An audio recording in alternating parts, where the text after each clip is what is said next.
దేవుని నామమునకు స్తోత్రములని నాటి ధ్యానాంశము దేవుని మహిమ యేసుక్రీస్తే.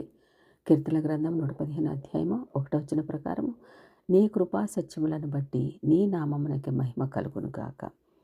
క్రీస్తు యొక్క ఉనికి మనము హెచ్చింపబడడానికి కాదు, కానీ మనము జీవిస్తున్నది ఆయనను హెచ్చించి ఆనందించడం కొరకే. క్రీస్తు మహిమలను తెలుసుకొనుట అంతిమ ధ్యేయమే, కానీ అదొక మార్గం కాదనేది ఈ ధ్యానముల ద్వారా మనము తెలియచేస్తున్న ప్రధాన లక్ష్యం.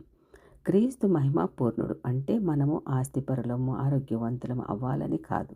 ధనికులకు, పేదలకు, రోగులకు లేక ఆరోగ్యవంతులకు తారతమ్యం లేకుండా ఆయనలో మనము సంతృప్తి చెందడానికే క్రీస్తు మహిమాపూర్ణుడు. మిగతా వాటన్నిటినీ సంఘటితపరుస్తూ ప్రథమ మహిమగా నిలిచేది క్రీస్తు ప్రభు యొక్క శాశ్వతమైన జీవితకాలం. ఈ అంశముపై మనము ఏకాగ్రతతో ధ్యానిస్తే మన హృదయ నావను సుడిగాలిలా కదిలించే వాస్తవం స్ఫురిస్తుంది. అసలు ఆయన ఉనికే అన్నిటికన్నా అతి గొప్ప మర్మం కదండి.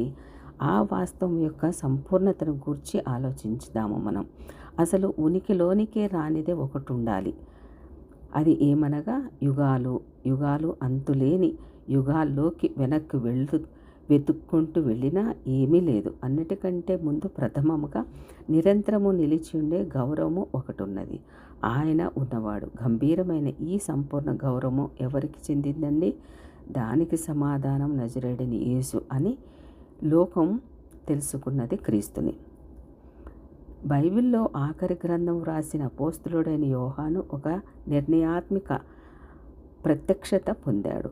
అల్ఫాయు ఒమేగాయు నేనే, వర్తమాన భూత భవిష్యత్ కాలములలో ఉండువాడను నేనే అని సర్వాధికారియు ప్రభువును సెలవిచ్చుచున్నాడు. ప్రకటన గ్రంథము 1 అధ్యాయము 8 ప్రకారము.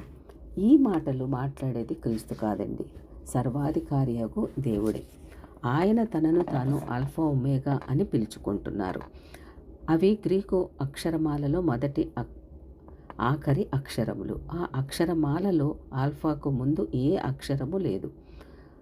అలాగే ఒమేగా తరువాత ఏ అక్షరము లేదు కదండి. ఒమేగా అనంతరము చెప్పడానికి ఎవరికి ఏది ఉండదు, అనగా శూన్యమే. అక్షరమాలలో ఒమేగా తర్వాత అనేదే లేదు కదండి. దేవునికి వాస్తవానికి సంబంధము అలానే ఉంది. దేవునికి ముందు, దేవుని తరువాత అనేది లేదు. కాలంలో ఎంత వెనక్కు వెళ్ళినా లేక ముందుకు వెళ్ళినా దేవుని ఉనికి సంపూర్ణముగా ఉంది. ఆయన ఒక సంపూర్ణ వాస్తవం. ఎక్కడైనా మొదటిగాను నిరంతరము ఉండే ఘనత ఆయనకుంది. ఈ అసమాన మహిమ ఆయనకే చెందుతుంది. యెహోవా అనే పాత నిబంధన నామమునకు ప్రధానమైన అర్థము ఇదే. ఉండు అనే క్రియాపదంపై నిర్మితమైనదండి. మోషే దేవునిని తన పేరు అడిగినప్పుడు అందుకు దేవుడు నేను ఉన్నవాడను అనువాడనై ఉన్నానని మోషేతో చెప్పాను. నిర్గమకాండం 3 అధ్యాయము 14 నేనే ఉన్నవాడను అనే దాన్ని దేవుడు యెషయా గ్రంథంలో సంపూర్ణమైన నిత్య వాస్తవమునకు విశదీకరించారు. మీరు తెలుసుకొని నన్ను నమ్మి నేనే ఆయనను గ్రహించినట్లు మీరు నాకు సాక్షులు. నాకు ముందుగా ఏ దేవుడును నిర్మింపబడలేదు, నా తరువాత ఏ దేవుడును ఉండడు. యెషయా గ్రంథం 43 అధ్యాయము 10 ప్రకారం. నేను ఉన్నవాడను అంటే సంపూర్ణముగా ప్రథమమైన వాడను, కడపటి వాడును కూడా అయి ఉండాలి. ముందుగా ఎవ్వరూ లేరు, అనంతరము ఎవ్వరూ లేరు, కేవలము నేను ఉన్నవాడను అంటే సంపూర్ణముగా మొదటివాడు కడపటివాడనే ఉండాలి. మునుపు లేదు, తర్వాత లేదు, కేవలము ఉన్నవాడు అనువాడు అంతే అండి. యెషయా గ్రంథం 44 అధ్యాయము 6 దేవుడు దీనిని వివరిస్తున్నారు. ఏమనగా, ఇశ్రాయేలు రాజైన యెహోవా, వారి విమోచకుడైన సైన్యులకు అధిపతియగు యెహోవా ఇలాగ సెలవిచ్చుచున్నాడు. నేను మొదటివాడను, కడపటివాడను, నేను తప్ప ఏ దేవుడును లేడు. ఇంకా యెషయా గ్రంథం 48 అధ్యాయం 12 యాకోబు, నేను పిలిచిన ఇశ్రాయేలు నాకు చెవియొగ్గి వినుము, నేనే ఆయనను, నేను మొదటివాడను కడపటివాడను అని పలికాడు.